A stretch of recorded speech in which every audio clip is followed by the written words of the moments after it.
Здравейте, скъпи зрители на Хоби ТВ! Аз съм Поли Владимирова, а вие гледате редовната информационна емисия Новини. Само тук при нас може да научите новостите около вашето любимо хоби. Чуйте какви ще бъдат основните акценти за днес. От 26 до 28 август конната база на град Стара Загора бе домакин на държавното първенство по обестка. В разгара на отпускарския сезон месец август имаше емблематични събития и в киноложките среди. И тази година поредното издание на Six Days Crazy Job изпъкна с изтощителни трасета и много екстреми.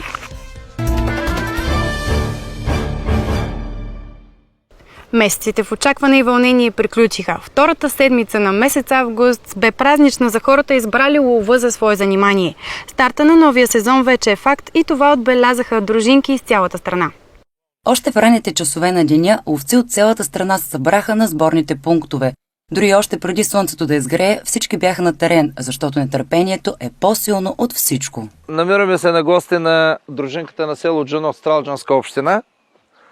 По покана на местната дружинка, която е много рядък състав сутринта. Изключително рядък. Хората са много ангажирани, затова аз съм довел няколко приятели с мен.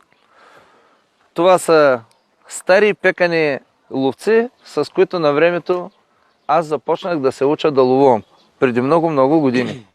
Разбира се, най-важното бяха емоциите по време на обхождането на терените. Срещата с приятели, с които се виждате само през сезона, бе много приятна. Скъпи приятели, всяко хубаво нещо се някога свършва. За жалост, днешният ден приключва още по-бързо, отколкото на нас не се иска, и причината е в температурата. Кучетата отказват да работят, на практика няма и по какво. С падъците работата е ясна, предполагам, че навсякъде е така. В цялата страна вълнението бе огромно и докато някои предпочитаха по-големите групи, други заради същността на излетите бяха в по-малък състав. Здравейте, приятели! Аз съм Крайслав Димитров и днес, както виждате по пушката в ръцете ми, съм на лов. На лов за гривеци и гургулици край село Македонци. Ето там, в далечината зад мен, се вижда селото. Едно малко селце в източните Родопи, в които по традиция аз откривам ловния сезон. Днес е втория ден след откриването на ловния сезон. Лова беше открит вчера, но поради една или друга причина не можахме да заснеем самото откриване. Песни, хора, танци, всичко, каквото си трябва, както си му е реда. Днес обаче, с бистри глави, надявам се, сме вече рано сутринта, сме вече на полето, където се надяваме някоя гургулица и гривек да ни уважат. Лова не е само обхождане на терените, познаване на навиците на отделните видове животни. Всичко това не е достатъчно. Търпението и желанието да постигнеш целта е водещото. Време е вече да приключим нашия лов. Сами знаете, началото на сезона, летния лов на птици е ограничен в сутрешните и вечерните часове. Няма как да провеждаме лов цял ден, най-малко поради температурите. Макар и в трудни условия, при наплашени птици, успяхме да отстреляме няколко бройки. Лично за мен беше едно вълнуващо преживяване. Най-малкото поради това, че се налагаше дълга игра на криените с птиците, преди те да се осмелят да дойдат на изстрелна дистанция и все пак се държаха на предела на нашите оръжия. На 50, 60, 70 метра понякога отправяхме изстрелите, а изстрел от такова разстояние, всяко попадение си е като за ловеца, като шестица от топто, бих казал, защото по бавно движещите птици на 30 метра се гърми много по-лесно, отколкото на птици, които са на два пъти от тази дистанция. Подробен репортаж от първите ловни излети на дружинки от цялата страна и какви емоции донесоха те, очаквайте скоро в програмата на Хоби ТВ.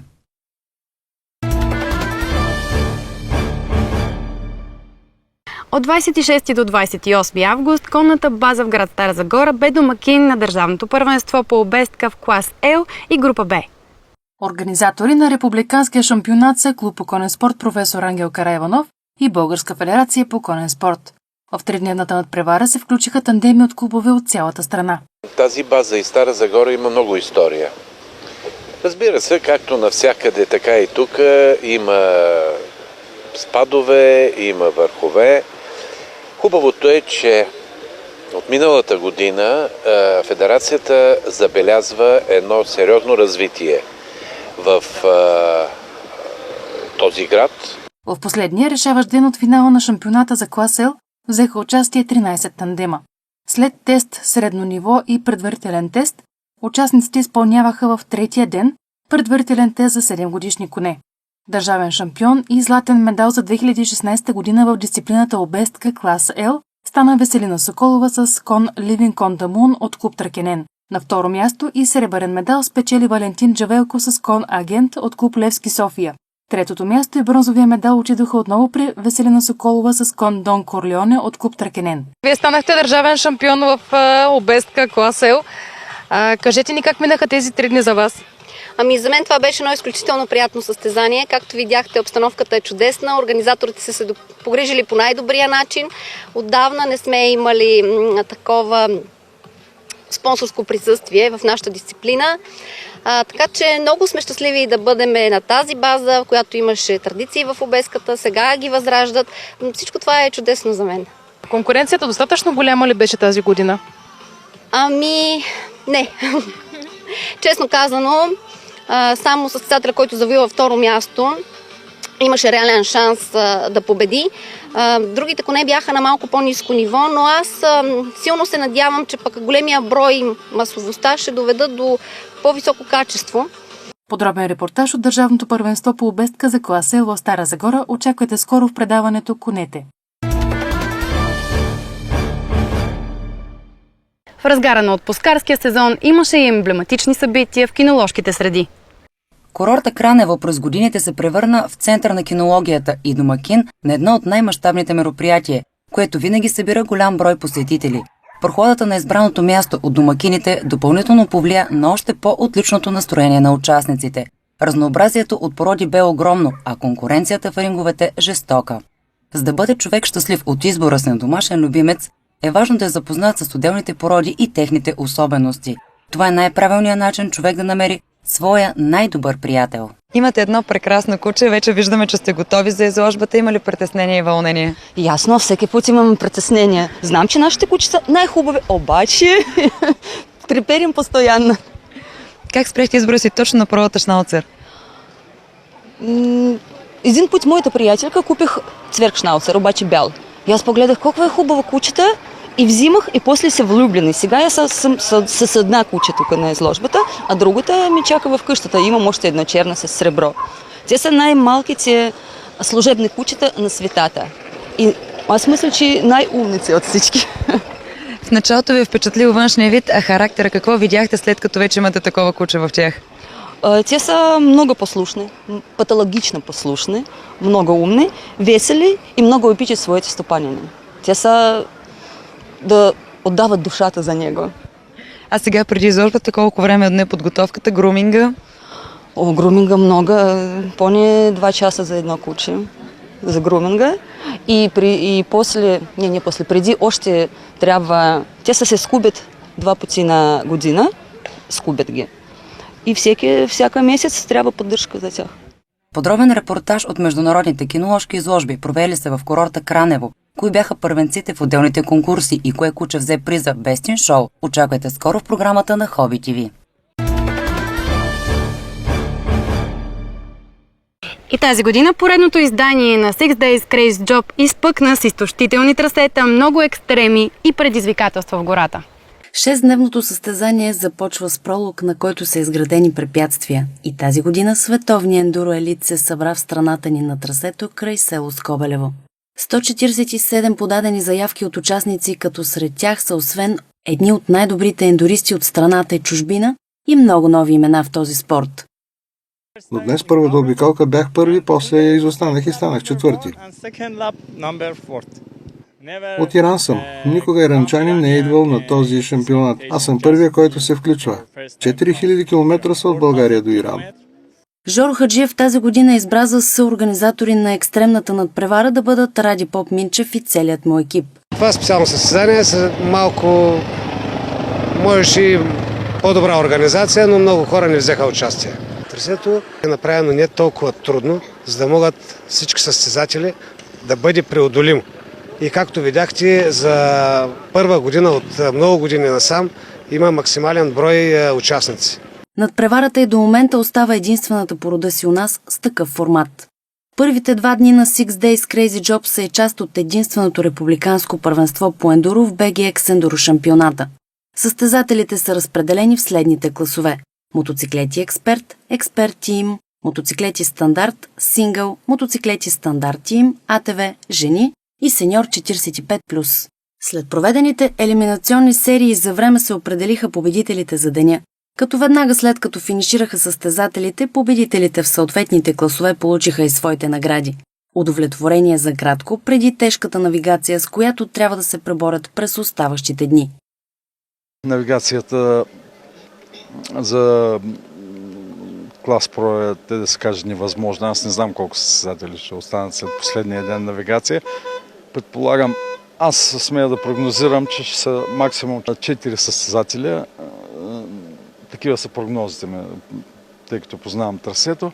Да, със сигурност на никой няма да му бъде леко през предстоящите дни, тъй като знаем, че Жоро Хаджиев никого не жали и обича предизвикателствата. Затова предизвиква и състезателите да се изправят сами срещу себе си и да проверят докъде са възможностите им в ендурото.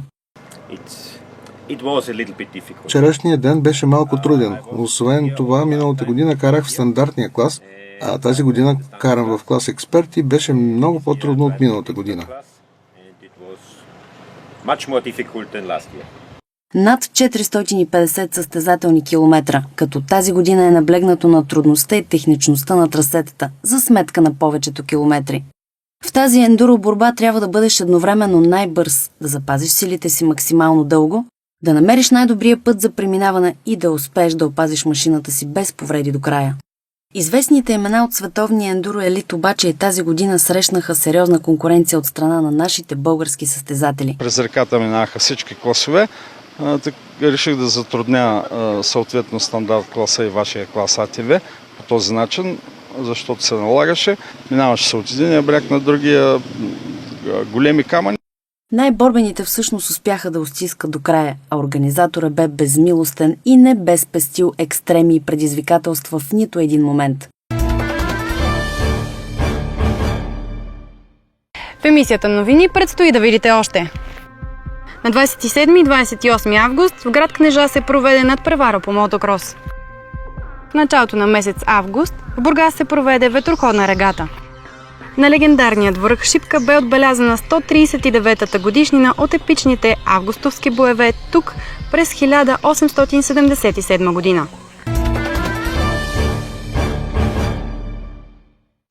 Второто издание на Верея Трофи зарадва феновете на офроуда с зрелищни трофи елементи в околностите на Старозагорски минерални бани. Участниците мериха сили и умения от 19 до 21 август, а мотото на зрелищната надпревара е "Не карай диво, карай на диво". Верея Трофи е кръг от българския офроуд шампионат, което допринася до по-силната борба между екипажите. Това е второто издание на Верея Трофи и вече смятаме да го превърнем в традиция, тъй като състезателите им харесват нашия формат на състезанието, начин на преодоляване на трасето, екстремите и всичко в състезанието. Така че с бъдещите години мислим да го доразвием и да станем още по-добри. Миналата година на нашето първо издание имаше 28 екипажа в два класа, но според тази годишния правилник се наложи да разделим двата класа на други три. В момента имаме 24 екипажа, разделени пак в три класа, като имаме клас стандарт, клас хоби, който е за серийни автомобили без ограничения. Екипажите за двата дни са карали около 50 км, разделени са в три класа, като двата са в национален шампионат България Трофи Челендж, а другите са автомобили, които участват за удоволствие, въпреки те пак са в състезателен формат. Стартът на състезанието за двата професионални класа модифицирани стандарт бе даден в петък, 9 сутринта от лагера. За тези, чието високопроходими автомобили не са специално подготвени, но желаят да изпитат своите умения в шофирането извън пътя и да премерят сили с другите участници, имаше обособен специален клас – хоби. Специални мерки бяха взети за опазването на горските площи, през които преминава трасето на състезанието и организационният екип много строго наблюдаваше това да се спази. Стартът на състезанието се даде в петък, 9 сутринта, от лагера. За тези, чието високопроходими автомобили не са специално подготвени, но желаят да изпитат своите умения в шофирането извън пътя и да премерят сили с другите участници, има специално обособен клас хоби. Тук мисля, че е мястото да благодарим на организаторите за това, че предоставиха възможност на нас, участниците от клас хоби, да участваме в това мероприятие, тъй като повишените изисквания за сигурност ни позволяват в редовните участия в трофи веригата да има екипажи, чието автомобили са без клетки. И през 3 дни състезателите показаха своите умения в преодоляването на екстремните препятствия и ориентирането по пътна книга. Зрителите имаха и своите специални места за наблюдение на най-интересните точки от деня. Какво беше усещането вътре в колата, докато спускаш? Не виждаш нищо и се спускаш на сляпо и се надяваш въжет да не се скъса. Предполагам, тук копира и до доверието на навигатора. Абсолютно, да. Много добро време и много добро преминаване през всички екстреми. След няколко километра предстои финал. Надявам се да нямаме проблеми. Имаме още малко от екстрима. Стръмно изкачване. Почти 3-месечна подготовка за второто издание на Верея Трофи, но пък усилията на целия екип съвсем не са били напразни. Подробен репортаж от Верея Трофи очаквайте много скоро. Единствено в предаването Автомото Хоби.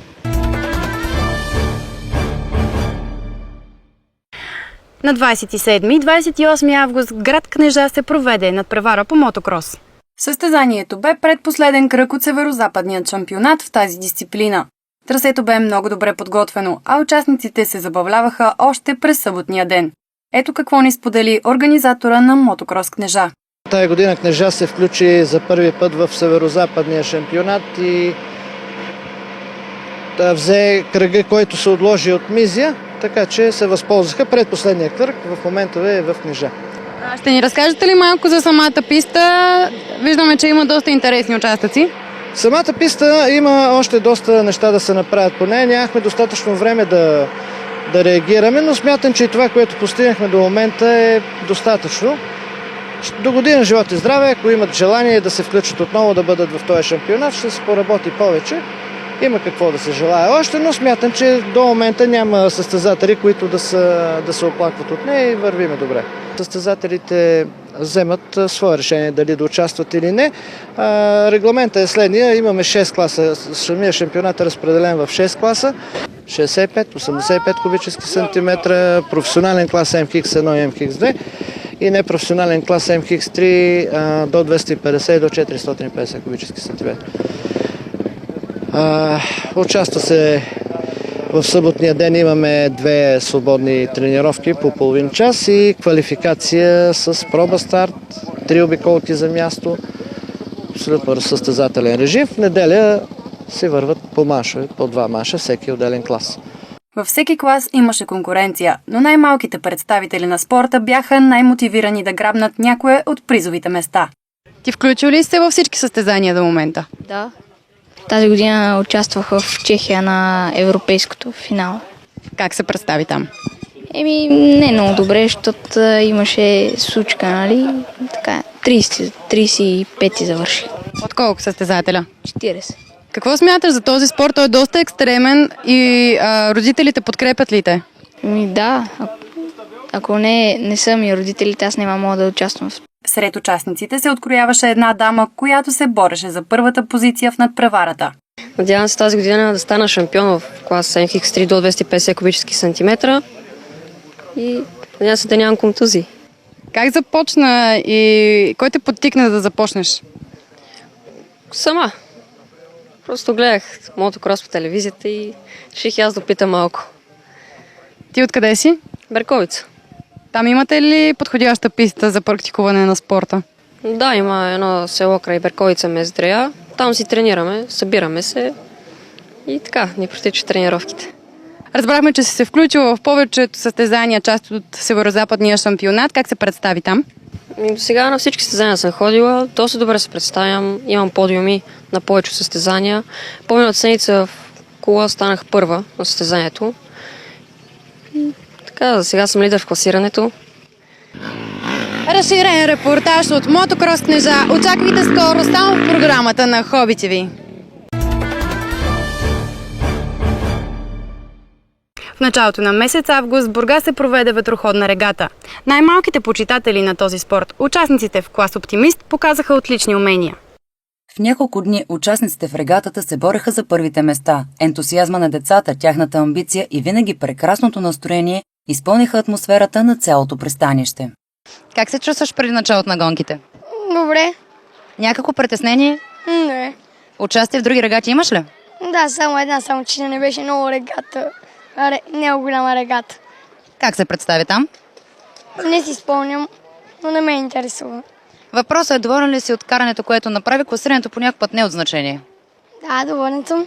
А някакви грешки видя ли, на които сега да обърнеш внимание? Да. Нека да попитаме теб, ти как се чувстваш и готова ли си за днешния ден? Да. Ще се справиш ли? Да. Тази конкуренция плаши ли те някой? Ги плаши теб лично? Малко. Конкуренцията за първите позиции бе голяма. Някои имаха предварителна стратегия или набелязани детайли, на които да се обръща повече внимание. Други разчитаха на бързите си решения при дадена ситуация. Как бяха днес гонките за теб? Как беше първата? Нека започнем с нея. Нещата не се развиха по план, но пак добре. А втората и третата гонка какво се случи там? Втората и третата беше малко по-добре, но се иска още. Какво не ти достигна? Някои неща, вятъра въртеше много и трябваше да се съобразяваме с времето и с условията. Днес духше добре, но да се надяваме и утре пак да дух по същия начин. Втория ден от нашето гостуване на ветроходната регата не премина както очаквахме в началото. Заваля силен дъжд, което накара всички да се скрием и да чакаме преди влизането във водата, но дори това не повлия на настроението. Как се представи вчера в състезателния ден? Добре. Тренерът е доволен от мен и аз съм доволна от себе си. Най-важното нещо е какви съвети получавате от треньорите. Той какви съвети ти даде? Да съм на първа линия на старта, да внимавам да не докосна вехата и да си гледам индикаторите. Ветроходството е спорт, обвързан изцяло с климатичните условия. Малките състезатели, въпреки възрастта си, отлично осъзнават това и отлагането на старта ни най-малко не развали закачливото им настроение, което завладя всички. Какво е настроението ти за днешните гонки? Готов ли си? Да, готов съм. Очаквам най-доброто и да ми бъде трудно, като всяка регата и да видим какво ще стане. Всичко може да стане в една регата. А от колко време се занимаваш с ветроходство? Разкажи ни, къде тренираш? Тренирам в Испания, на Канарските острови, Тенерифе, в Санта Крус, столицата. Тренирам от някъде 4 години и половина. Започнах ветроходство. Чичо ми Васко е наследителът, който ме накара първата лодка, която видях с него. И после баща ми, майка ми, фамилиарни приятели. Те също ми помагат в трудните моменти, които имам на всяко състезание. Подробен репортаж от ветроходната регата, която се проведе в началото на месец август в Бургас, очаквайте скоро в програмата на Hobby TV. В дните между 19 и 21 август природен парк Сините камъни се проведе ежегодното 3-дневно състезание по спортно ориентиране, организирано от клуб Сините камъни Сливен. Организатори са туристическо дружество Сини камъни Сливен със съдействието на Българска федерация по ориентиране и община Сливен. Кажете ни малко повече за състезанието, което е тук на Сините камъни. Състезанието е 3-дневно, провежда се от може би вече 5-та или 6-та година и аз не мога да се ориентирам. Състезанието е по спортно ориентиране, 3-дневно е. Това е третото по големина състезание по спортно ориентиране в страната ни, което се провежда на палатков лагер. Национално е състезанието. На този момент присъстват 29 отбора от цялата страна, плюс отбор от Румъния, който почти не ни прескача всяка година, когато го правиме. Състезателите до този момент, които са заявили официално участие, са 358, но обикновено в съботните дни Идват още състезатели, предполагам, че ще минат над 400 бройки. Може ли да ни кажете кои са най-малките, кои са най-възрастните в това състезание? Най-малките са 2-3 годишни деца, чието родители са стари ориентировачи, настоящи, а възрастовата граница е може би до 80, до 90, до 100. За съжаление, тая година имахме една участничка, баба Ани се казва, дори вече не се спомняме от кой град е. Тя е ориентировачка, беше на 82 години и страхотно се справяше в гората. Така че ограничение за възрастта няма. Ориентирането в град Сливен започва да се практикува за първи път от сините камъни през 1958 година. От тогава започва подготовката на ориентировачите. Хубавото в този спорт е, че е подходящ за всички възрастови групи. Участвало ли си в състезание до сега по ориентиране? Да. И как беше? Забавно. А сега някакви очаквания имаш ли? Не чак толкова. А от колко време се занимаваш с този спорт? 4 години. Много? За мен не е много.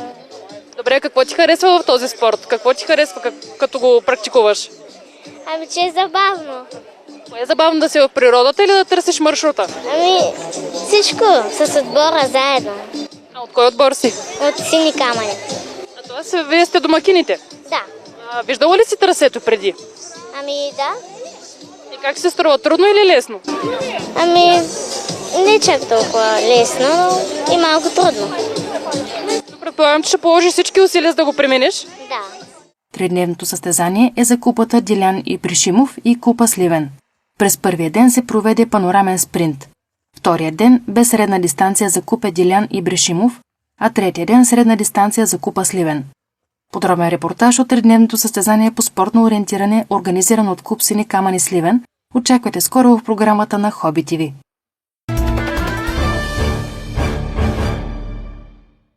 С вълнуваща и зрелищна възстановка на легендарния връх Шипка бе отбелязана 139-та годишнина от епичните августовски боеве, тук през 1877 година.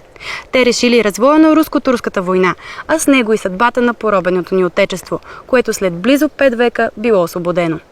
Пъстро множество хора на различни възрасти се отправи към скъпия на всяко българско сърце връх Шипка в утрото на 27 август.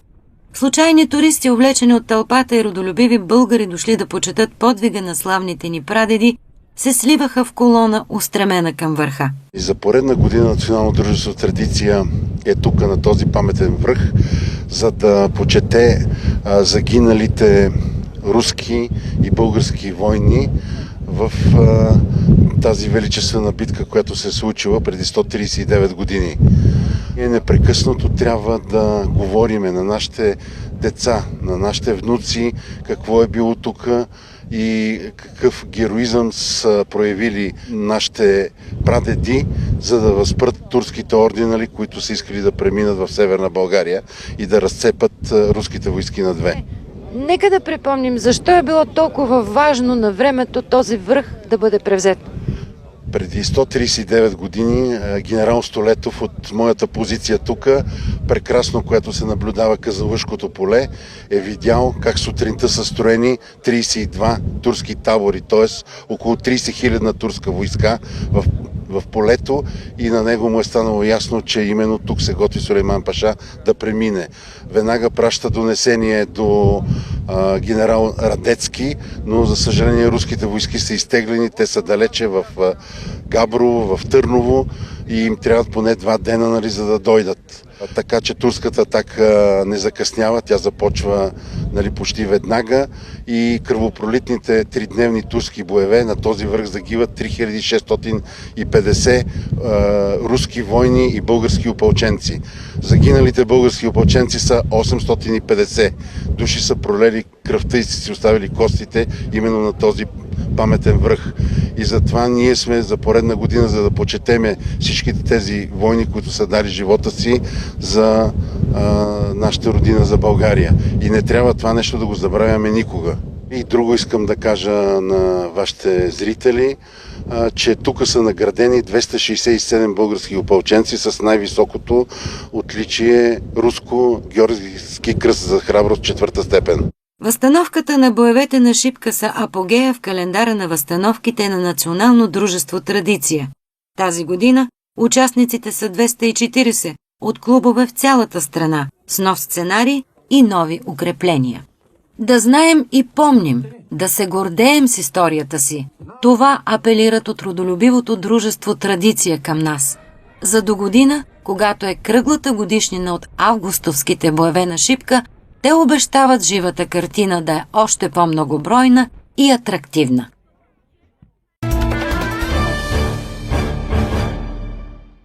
Първият античен фестивал Нике, играта и победата вече е факт.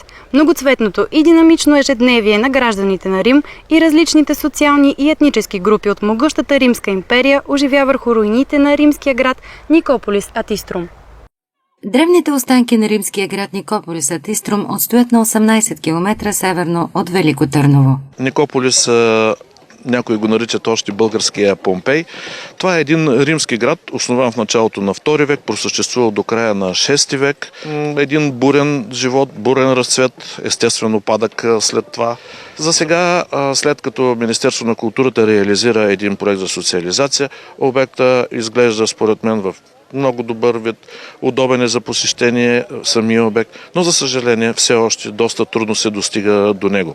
Поддържаме обекта, стараем се да е в добър вид. Руините на древния римски град Никополис Атиструм са и естественият декор на първия тук античен фестивал Нике, играта и победата. Владимир Попов е един от организаторите на фестивала.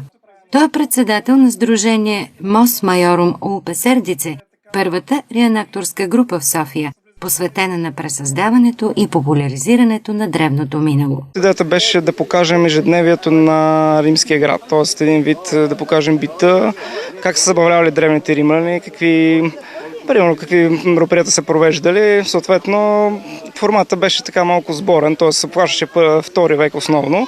Римски пазар, римска медицина, римска кухня намериха място на главната улица на града. Римска мода, гладиаторски битки и римска сватба също бяха част от динамичното ежедневие на древното селище. Градът е основан от римски император Марк Улпий Траян в чест на победата му над даките.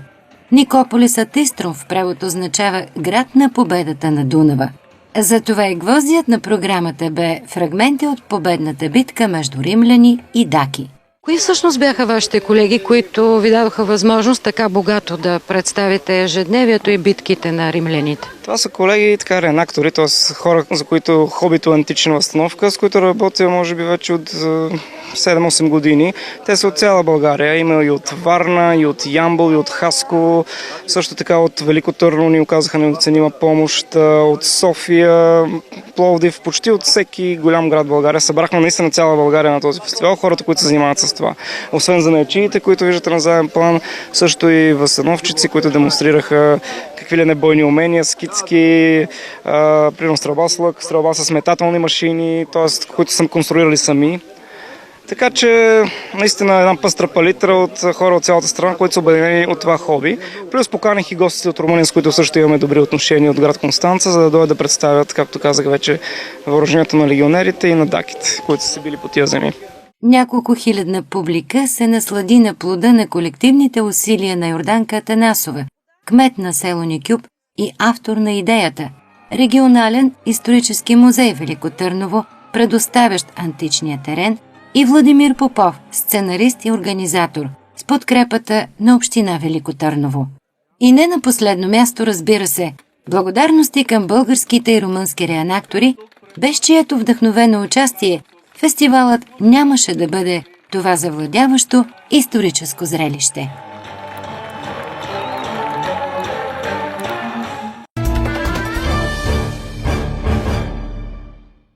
От незапомнени времена всяка година в началото на месец август на Елинденските поляни край родопското село Гела се събират местните родове за раздумка и веселие. Традицията се спазва и до днес и съхранява музикалното богатство на Родопа планина. Тази вековна традиция е в основата за възникване на идеята и организиране на гайдарското надсвирване на тези поляни. Преди 15 години, точно преди 15 години, решихме да направим гайдарско нацвирване тук. Защо тук? Защото моят учител Дафо Трендафилов, Бог да го прости, и Михаил Калфов са от това село. В тяхна чест. И в крайна сметка това е едно от най-важните... люлката на родопската кабагайда, това село. Жаден ли е българският народ за фолклора на България и наблюдава ли се по-голям интерес в годините тук на фестивала Събора в Гела? Разбира се, не само тук. Вие сами виждате. Не само жаден. Ние имаме потребност от това нещо. Ние трябва да пием от него, защото, пак казвам, това ще не остави идентични българи, човеци. Първото гайдарско надсвирване се организира през 2002 година. Целта на фестивала е да популяризира автентичният родопски фолклор. Задължително условие за българските участници е изпълненията да са на каба-гайда. Те се разпределят в 3 възрастови групи до 14 години, от 15 до 20 и над 21 годишна възраст. Компетентно жури оценява изпълненията на участниците. Наградите са парични, предметни, а всеки участник си тръгва с грамота. Постепенно събитието добива достатъчно голяма популярност и прераства в международен форум.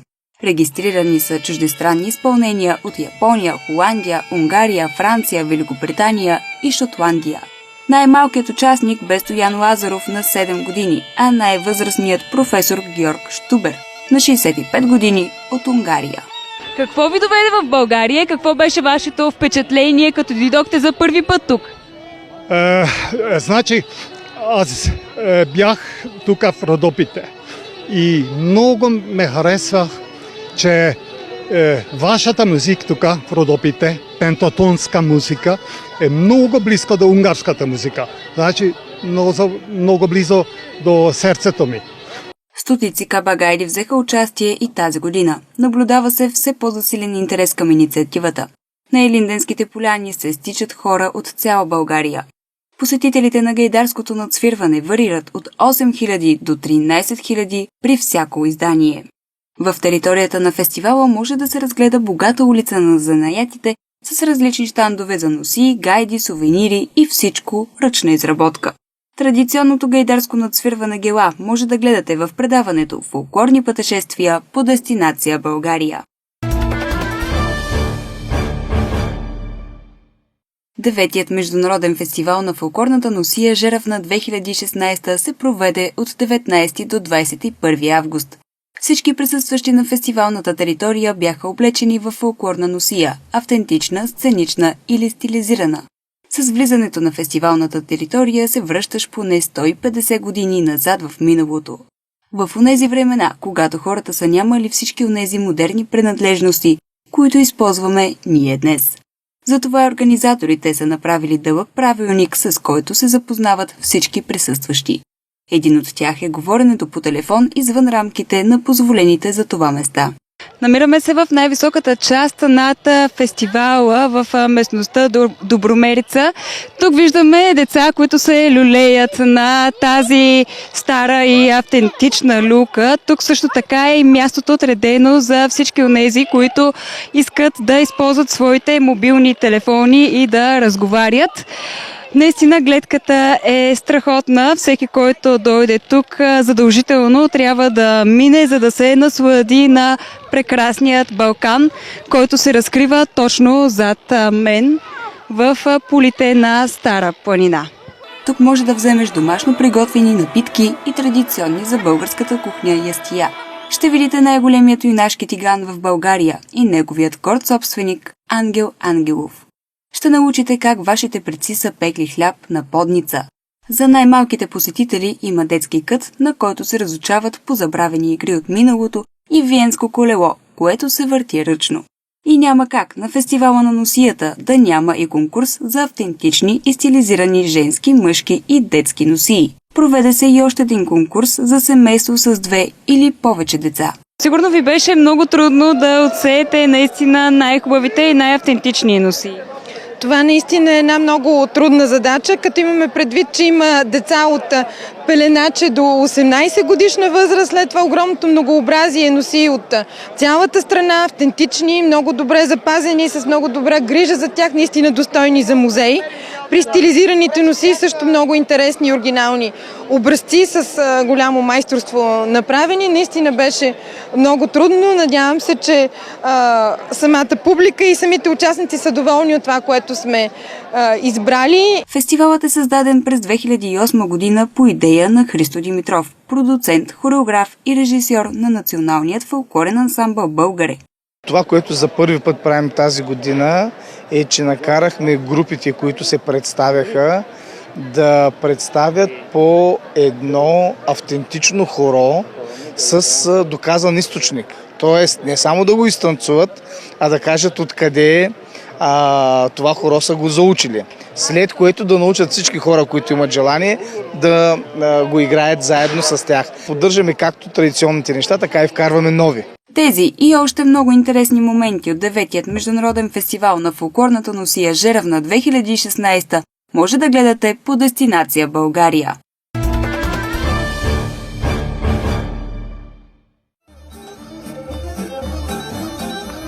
В 11-то издание на Тракийския фолклорен събор Богородична стъпка взеха участие 4327 певци, инструменталисти и танцори от 200 читалища, от 64 общини, от 21 области.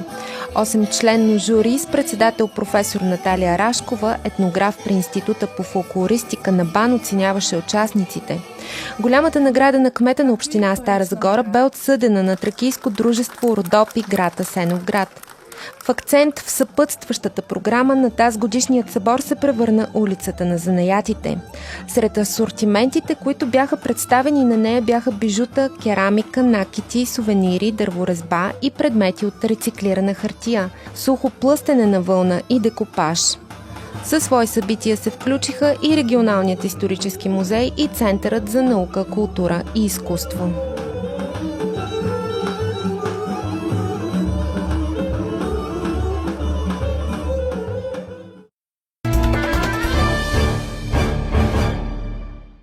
С това приключва информационната ни емисия новини. Очаквайте ни следващата седмица, а до тогава останете с програмата на Хобби ТВ.